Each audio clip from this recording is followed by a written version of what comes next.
അസ്സലാമു അലൈക്കും വറഹ്മത്തുള്ളാഹി വബറകാത്തു. പ്രിയമുള്ള സ്നേഹം നിറഞ്ഞ മുഅ്മിനീങ്ങളെ, സാമ്പത്തികമായിട്ട് വലിയ പ്രയാസം അനുഭവിക്കുന്നവരാണ് നമ്മളിൽ 99% ആളുകളും. പ്രത്യേകിച്ച് ഇപ്പോഴത്തെ ഈ കാലഘട്ടത്തിൽ വെറും 1% ആളുകൾക്ക് മാത്രമാണ് സാമ്പത്തികമായിട്ട് പുരോഗതിയുള്ളത്. സാമ്പത്തികമായിട്ട് സന്തോഷത്തോടുകൂടി ജീവിതം മുന്നോട്ട് കൊണ്ടുപോകാൻ സാധിക്കുന്നത്. ബാക്കിയുള്ള 99% ആളുകളും സാമ്പത്തികമായിട്ട് വലിയ പ്രയാസത്തിലാണ്. ഒരു ദിവസം ഒരു കുടുംബം കഴിഞ്ഞു പോകണമെങ്കിൽ എത്ര രൂപയാണ് ചിലവ് വരുന്നത്? സാധനങ്ങൾക്കെല്ലാം വില വർദ്ധിച്ചു കൊണ്ടേയിരിക്കുകയാണ്. ഒരു 1000 രൂപയുമായിട്ട് നമ്മൾ അങ്ങാടിയിലേക്ക് പോയാൽ തിരികെ വരുമ്പോൾ ബാക്കി ചിലപ്പോൾ 100 രൂപയോ 50 രൂപയോ ഒക്കെ ആയിരിക്കും നമ്മുടെ കയ്യിൽ. കാരണം അത്രക്കും വിലയാണ് എല്ലാ സാധനത്തിനും. അതുകൊണ്ട് തന്നെ ഇപ്പോഴത്തെ കാലഘട്ടത്തിൽ ഒരു കുടുംബം മുന്നോട്ട് കൊണ്ടുപോകാൻ വലിയ പ്രയാസമുള്ള കാര്യമാണ്.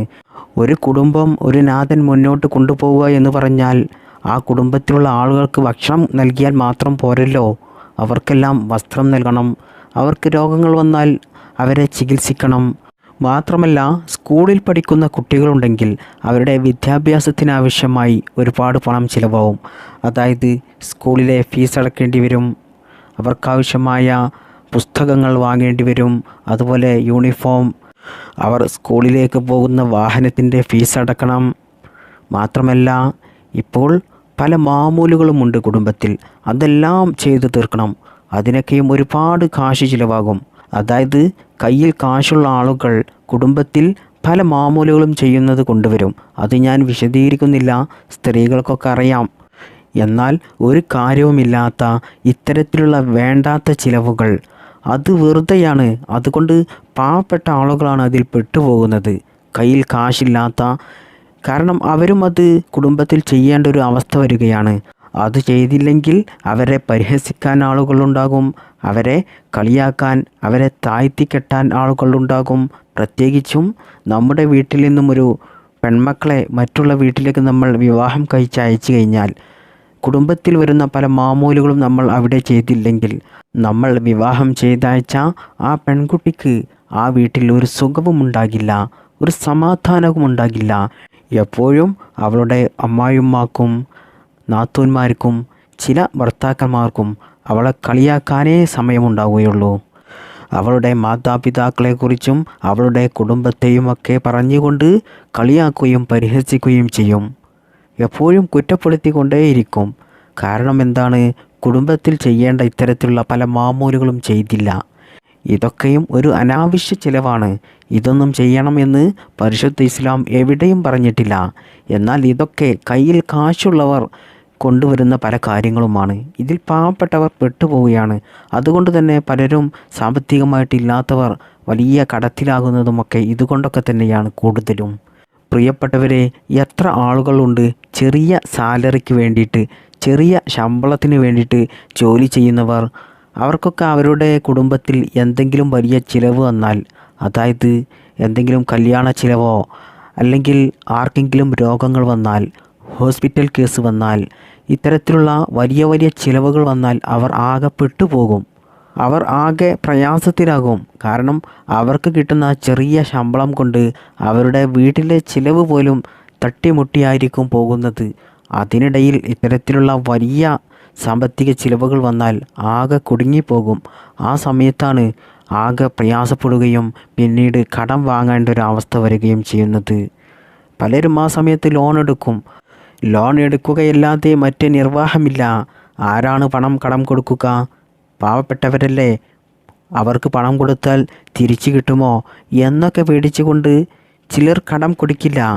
അതുകൊണ്ട് തന്നെ അവർ താമസിക്കുന്ന വീട് നിൽക്കുന്ന ആ സ്ഥലത്തിൻ്റെ ആധാരം എടുത്തായിരിക്കും പിന്നീട് അവർ ലോൺ എടുക്കാൻ പോകുന്നത്. അങ്ങനെ ലോൺ എടുക്കും, ലോൺ എടുത്ത് പണം കിട്ടും. അവരുടെ അപ്പോഴത്തെ ആ സാമ്പത്തിക പ്രയാസം ഈ പണം കൊണ്ട് അവർക്ക് തീർക്കാൻ സാധിക്കും. എന്നാൽ പിന്നീട് അവർക്ക് വലിയ പ്രയാസമായിരിക്കും വരുന്നത്, വലിയ സാമ്പത്തിക ബുദ്ധിമുട്ടായിരിക്കും വരുന്നത്. അതായത് ഇത് കാരണം അവരുടെ വീടും സ്ഥലവും വരെ നഷ്ടപ്പെടുന്ന അവസ്ഥയിലേക്ക് വരെ എത്തും. കാരണം തുച്ഛ ശമ്പളത്തിനാണ് അവർ ജോലി ചെയ്യുന്നത്. ആ ശമ്പളം കൊണ്ട് വീട്ടിലെ ചിലവും അതുപോലെ ഈ ബാങ്കിലെ അടവും ഒരിക്കലും അടക്കാൻ സാധിക്കില്ല.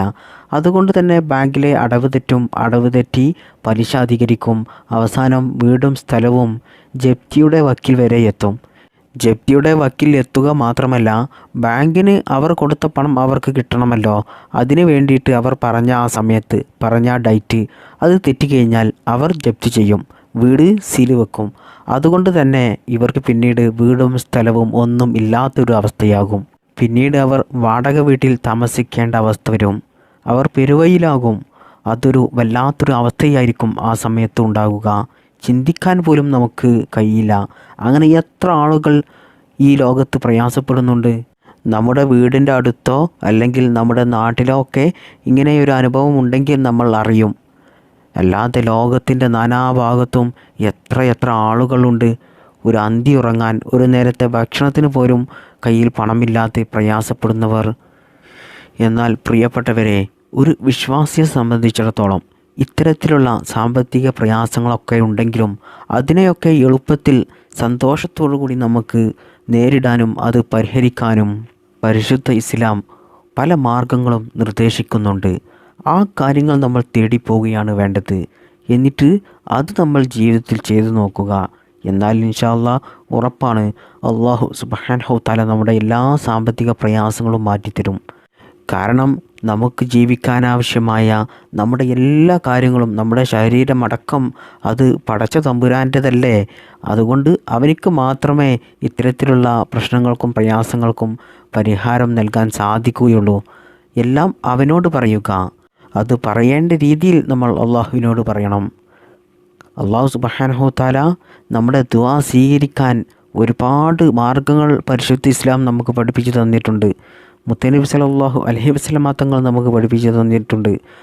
ആ രൂപത്തിൽ നമ്മൾ അവനോട് ദുആ ചെയ്താൽ ഇൻഷാ അല്ലാഹ് ഇത്തരത്തിലുള്ള പ്രയാസത്തിൽ നിന്നൊക്കെ നമുക്ക് രക്ഷപ്പെടാൻ സാധിക്കും ഇൻഷാ അല്ലാഹ്. സാമ്പത്തികമായിട്ടുള്ള എല്ലാ പ്രയാസങ്ങളും നമുക്ക് ജീവിതത്തിൽ നിന്നും മാറിക്കിട്ടാൻ, ദാരിദ്ര്യം പിന്നീട് നമ്മുടെ ജീവിതത്തിൽ വരാതിരിക്കാൻ, മാത്രമല്ല നമുക്ക് കടങ്ങളുണ്ടെങ്കിൽ ആ കടങ്ങളെല്ലാം നമുക്ക് വീടിക്കിട്ടാൻ, നമ്മൾ പോലും ചിന്തിക്കാത്ത പല ചിലവുകളും വന്ന് നമ്മുടെ പണം നഷ്ടപ്പെടാതിരിക്കാൻ, നമ്മുടെ സമ്പത്ത് നഷ്ടപ്പെടാതിരിക്കാൻ, നമ്മുടെ സമ്പത്തിൽ ബറക്കത്ത് ഉണ്ടാകാൻ, സാമ്പത്തികമായിട്ട് നല്ല ഐശ്വര്യമുണ്ടാകാൻ നമ്മൾ പരിശുദ്ധമായ വെള്ളിയാഴ്ച ദിവസം ചെയ്യേണ്ട ഒരു ഇസ്ലാമിക് ടിപ്സാണ് ഇനി പറയുന്നത്. ഇത് നിങ്ങൾ വെള്ളിയാഴ്ച ചെയ്താൽ ഇൻഷാ അല്ലാഹ് അടുത്ത വെള്ളിയാഴ്ച ആകുമ്പോഴേക്കും നിങ്ങൾക്ക് സാമ്പത്തികമായിട്ട് പുരോഗതി ഉണ്ടാകുന്ന പല മാർഗങ്ങളും അല്ലാഹു സുബ്ഹാനഹു തആല നിങ്ങൾക്ക് കാണിച്ചു തരും. സാമ്പത്തികമായിട്ട് നല്ല ഐശ്വര്യം അതിലൂടെ നിങ്ങൾക്ക് വളർന്നു വരും. നിങ്ങളുടെ സമ്പത്തിൽ ബറക്കത്തുണ്ടാകും. സാമ്പത്തികമായിട്ടുള്ള എല്ലാ പ്രയാസങ്ങളും അതോടുകൂടി മാറിക്കിട്ടും. ഞാൻ ഈ പറഞ്ഞു തരുന്ന രീതിയിൽ നിങ്ങൾ ഈ കാര്യം ചെയ്യണം. വിശുദ്ധ ഖുർആനിലെ പല സൂറത്തുകളും വ്യത്യസ്തങ്ങളായ പ്രത്യേകതകൾ ഉള്ളതാണെന്ന് മഹാന്മാരായ മുഫസ്സിരീങ്ങൾ പറഞ്ഞിട്ടുണ്ട്. ഞാൻ ഈ കാര്യം നിങ്ങൾക്ക് പറഞ്ഞു തരുന്നത് കൊണ്ട് പലരും ഈ വീഡിയോയ്ക്ക് താഴെ തെറി കമൻറ്റുകൾ എഴുതുകയും പരിഹസിക്കുകയും പുച്ഛത്തോടു കൂടി കാണുകയും ചെയ്യുന്നവരുണ്ടാകും. അവരോട് എനിക്ക് പറയാനുള്ളത്, ദയവ് ചെയ്ത് നിങ്ങൾ ഇത്തരത്തിലുള്ള പരിഹാസങ്ങളും പുച്ഛത്തോടു കൂടിയുള്ള കമൻറ്റുമൊക്കെ എഴുതുന്നതിന് പകരം നിങ്ങൾ ഇതൊന്ന് ജീവിതത്തിൽ ചെയ്തു നോക്കൂ. വെറുതെ ആ കമൻ്റ് എഴുതി നിങ്ങളുടെ ആ സമയം നഷ്ടപ്പെടുത്തണ്ട. നിങ്ങൾ ഇതൊന്ന് ചെയ്തു നോക്കൂ നല്ല വിശ്വാസത്തോടു കൂടി. ഇൻഷാ അല്ലാഹ് ഉറപ്പാണ് നിങ്ങൾക്കതിന് ഫലം കിട്ടും എന്നുള്ള കാര്യത്തിൽ യാതൊരു സംശയം വേണ്ട. നിങ്ങൾ ഇത് ചെയ്യുന്നത് പരിശുദ്ധമായ വെള്ളിയാഴ്ച ദിവസമാണ്. ദുആക്ക് ഇജാബത്തുള്ള ദിവസമാണ്. അല്ലാഹു സുബ്ഹാനഹു തആല ഒരുപാട് അനുഗ്രഹങ്ങൾ നമുക്ക് നൽകുന്ന ഒരു ദിവസമാണ്. മാത്രമല്ല ഒരുപാട് അത്ഭുതങ്ങൾ നടന്നതും ഇനി ഒരുപാട് അത്ഭുതങ്ങൾ നടക്കാനുള്ളതുമായ ഒരു ദിവസമാണ് വെള്ളിയാഴ്ച ദിവസം. വെള്ളിയാഴ്ച ദിവസത്തെക്കുറിച്ച് പറയുകയാണെങ്കിൽ ഒരുപാട് പറയാനുണ്ട്. അത് ഞാൻ പല വീഡിയോകളിലുമായിട്ട് പറഞ്ഞിട്ടുണ്ട്. ഞാനിപ്പോൾ അതിനെക്കുറിച്ച് വിശദീകരിക്കുന്നില്ല, അതിലേക്കൊന്നും കടക്കുന്നില്ല. അപ്പോൾ നമുക്ക് വിഷയത്തിലേക്ക് കടക്കാം. നമുക്ക് ജീവിതത്തിൽ സാമ്പത്തികമായിട്ട് നല്ല ഐശ്വര്യമുണ്ടാകാൻ, മരണം വരെ പണത്തിൻ്റെ കാര്യത്തിൽ ഒരു ബുദ്ധിമുട്ടോ പ്രയാസമോ ഇല്ലാതിരിക്കാൻ, ദാരിദ്ര്യം ഇല്ലാതിരിക്കാൻ, വലിയ സമ്പന്നനാകാൻ നമ്മൾ ചെയ്യേണ്ടത് വെള്ളിയാഴ്ച ദിവസം ജുമാക്ക് ശേഷം 100 സൂറത്തുൽ ഇഖ്ലാസ് ഓതുക. അതായത് ബിസ്മില്ലാഹിർ റഹ്മാനിർ റഹീം, ഖുൽ ഹുവല്ലാഹു അഹദ് അല്ലാഹു സമദ് ലം യലിദ് വലം യൂലദ് വലം യകുൽ ലഹു കുഫുവൻ അഹദ്. ഈ സൂറത്ത് 100 പ്രാവശ്യം ജുമുഅക്ക് ശേഷം ഓതുക. എന്നതിന് ശേഷം നിങ്ങൾക്കറിയാവുന്ന ഏതെങ്കിലും ഒരു സ്വലാത്ത് നിങ്ങൾ 100 പ്രാവശ്യം അതും ചൊല്ലുക. എന്നതിന് ശേഷം ഞാൻ ഈ പറഞ്ഞു തരുന്ന ഈ ദുആ നിങ്ങൾ 70 പ്രാവശ്യം ചൊല്ലുക. ഏതാണ് ആ ദുആ? അല്ലാഹുമ്മ ക്ഫിനി ബിഹലാലിക അൻ ഹറാമിക വഅഇനിനി ബിഫളലിക അമ്മൻ സിവാക്ക്. ഈ ഒരു പ്രാർത്ഥന നിങ്ങൾ 70 പ്രാവശ്യം ചൊല്ലുകയും ചെയ്യുക. ഇങ്ങനെ നിങ്ങൾ ചെയ്യുകയാണെങ്കിൽ മഹാന്മാരായ ഉലമാക്കൾ പറയുന്നു, അല്ലാഹു സുബ്ഹാനഹു തആല അവർക്ക് അടുത്ത വെള്ളിയാഴ്ചക്കുള്ളിൽ, ഒരാഴ്ചക്കുള്ളിൽ അവർക്ക് സാമ്പത്തികമായിട്ട് നല്ല ഉയർച്ച ഉണ്ടാകാനുള്ള പല അവസരങ്ങളും കൊടുക്കും. അത് നമ്മൾ പോലും ചിന്തിക്കാത്ത പല അവസരങ്ങളായിരിക്കും. അതിലൂടെ നമുക്ക് ധാരാളം സമ്പത്തുണ്ടാകുകയും നമുക്ക് പിന്നീട് മരണം വരെ സാമ്പത്തികമായിട്ടുള്ള ബുദ്ധിമുട്ടുണ്ടാകില്ല. ഇത് നിങ്ങൾ കഴിയുന്നതും എല്ലാ ആഴ്ചയും ചെയ്യുക. അത് ഏറ്റവും നല്ലതാണ്. ഇനി നിങ്ങൾക്കതിന് പ്രയാസമാണെങ്കിൽ നിങ്ങൾ ഒരു ആഴ്ചയെങ്കിലും ഇത് ചെയ്യുക. എന്നാൽ നിങ്ങളുടെ എല്ലാ സാമ്പത്തിക പ്രയാസങ്ങളും അതോടുകൂടി മാറിക്കിട്ടും. ഈ കാര്യം ചെയ്ത് നിങ്ങൾ ഇനി ഒരാഴ്ച കൊണ്ട് വലിയ പണക്കാരനാകുമല്ലോ എന്ന് കരുതി നിങ്ങൾ വീട്ടിൽ കിടന്നുറങ്ങരുത്. ഈ കാര്യം ചെയ്യുകയും അതോടൊപ്പം നിങ്ങളുടെ ജോലി എന്താണോ, നിങ്ങളുടെ ബിസിനസ് എന്താണോ, നിങ്ങൾ തേടുന്ന വരുമാന മാർഗം ഏതാണോ അതും നിങ്ങൾ ചെയ്യുക. എന്നാൽ മാത്രമേ നിങ്ങൾക്ക് വിജയമുണ്ടാവുകയുള്ളൂ. ഇത് ചെയ്യുന്നതിലൂടെ നിങ്ങളുടെ എല്ലാ കാര്യങ്ങളും, എല്ലാ മേഖലകളിലും നിങ്ങൾക്ക് ഒരു പ്രയാസവുമില്ലാതെ എല്ലാം എളുപ്പമാകും. നിങ്ങൾ തുടങ്ങുന്നതും തൊടുന്നതിലുമെല്ലാം വിജയം മാത്രമേ ഉണ്ടാവുകയുള്ളൂ. തൊട്ടതെല്ലാം പൊന്നാകും. അതുകൊണ്ട് ഈ കാര്യം നിങ്ങൾ മറക്കാതെ ഈ പരിശുദ്ധമായ ഈ വെള്ളിയാഴ്ച ദിവസം ചെയ്യുക. അതോടൊപ്പം അല്ലാഹു സുബ്ഹാനഹു തആല നിങ്ങൾക്ക് സമ്പത്ത് നൽകിയിട്ടുണ്ടെങ്കിൽ ആ സമ്പത്തിൽ നിന്ന് നിങ്ങൾ അല്പം സ്വതക്ക ചെയ്യുക. സ്വതക്ക ചെയ്യുക എന്ന് പറഞ്ഞതുകൊണ്ട് നിങ്ങൾക്ക് അതൊരിക്കലും നഷ്ടമാകുന്നില്ല. അതിന് ദുനിയാവിൽ നിന്ന് തന്നെ അല്ലാഹു സുബ്ഹാനഹു തആല വലിയ പ്രതിഫലമാണ് നൽകുന്നത്. അതായത് നിങ്ങൾ 1 രൂപ സ്വതക്ക കൊടുത്തു കഴിഞ്ഞാൽ അതിന് 10 ഇരട്ടിയാണ് അല്ലാഹു നിങ്ങൾക്ക് തിരിച്ചു നൽകുക. 1-ന് 10. 1 രൂപ കൊടുത്താൽ 10 രൂപയായിട്ട് അല്ലാഹു അത് തിരിച്ചു നൽകും. 1 ലക്ഷം രൂപ നിങ്ങൾ സ്വതക്ക കൊടുത്താൽ 10 ലക്ഷം രൂപ അല്ലാഹു സുബ്ഹാനഹു തആല നിങ്ങൾക്ക് നൽകും.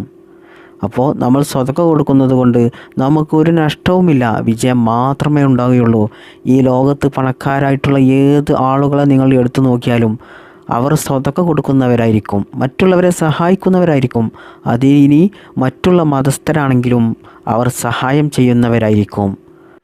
സഹായിക്കുന്നവർക്ക്, സ്വതക്ക കൊടുക്കുന്നവർക്ക് അല്ലാഹു സുബ്ഹാനഹു തആല ആഖിറത്തിലും വലിയ പ്രതിഫലമാണ് നൽകുന്നത്. അപ്പോൾ ആരും സ്വതക്ക കൊടുക്കാൻ മടിക്കേണ്ട. ഇനി സ്വതക്ക കൊടുക്കണമെങ്കിലും സകാത്ത് കൊടുക്കണമെങ്കിലൊക്കെ നമ്മുടെ കയ്യിൽ പണം വേണം, സമ്പത്ത് വേണം. അപ്പോൾ സമ്പത്ത് ഉണ്ടാകാൻ വേണ്ടിയിട്ട് ഞാൻ ഈ പറഞ്ഞു തന്ന കാര്യം വെള്ളിയാഴ്ച ദിവസം ചെയ്യുക. എല്ലാ വെള്ളിയാഴ്ചയും കഴിയുന്നത് നിങ്ങൾ ചെയ്യുകയാണെങ്കിൽ അതിന് ഫലം ഇരട്ടിയാണ്. അത് നിങ്ങൾ മനസ്സിലാക്കണം. ഇത്രയും പറഞ്ഞ് ഇന്നത്തെ ക്ലാസ് ഞാൻ അവസാനിപ്പിക്കുകയാണ്. എനിക്കും എൻ്റെ കുടുംബത്തിനും വേണ്ടിയിട്ട് നിങ്ങൾ ദുആ ചെയ്യണം. അതുപോലെ നിങ്ങൾ ഈ ക്ലാസ് ഇഷ്ടപ്പെട്ടിട്ടുണ്ടെങ്കിൽ ഈ വീഡിയോക്ക് ഒരു ലൈക്ക് ചെയ്യുക, മറ്റുള്ളവരിലേക്ക് ഈ അറിവ് എത്തിച്ചു കൊടുക്കുക. അല്ലാഹു സുബ്ഹാനഹു തആല നമ്മുടെ സാമ്പത്തികമായിട്ടുള്ള എല്ലാ പ്രയാസങ്ങളും മാറ്റിത്തരട്ടെ. അല്ലാഹു സാമ്പത്തികമായിട്ടുള്ള ഐശ്വര്യം നൽകട്ടെ. നമ്മുടെ സമ്പത്തിൽ അല്ലാഹു ബറക്കത്ത് ചെയ്യട്ടെ. ആമീൻ യാ റബ്ബൽ ആലമീൻ. അസ്സലാമു അലൈക്കും വറഹ്മത്തുള്ളാഹി വബറകാതുഹു. ബിഫളലി സ്വല്ലല്ലാഹു അലാ മുഹമ്മദ് സ്വല്ലല്ലാഹു അലൈഹി വസല്ലം സ്വല്ലല്ലാഹു അലാ മുഹമ്മദ് സ്വല്ലല്ലാഹു അലൈഹി വസല്ലം. അല്ലാഹുമ്മ സ്വല്ലി അലാ മുഹമ്മദ് യാ റബ്ബി സ്വല്ലി അലൈഹി വസല്ലിം. അസ്സലാമു അലൈക്കും വറഹ്മത്തുള്ളാഹി വബറകാതുഹു.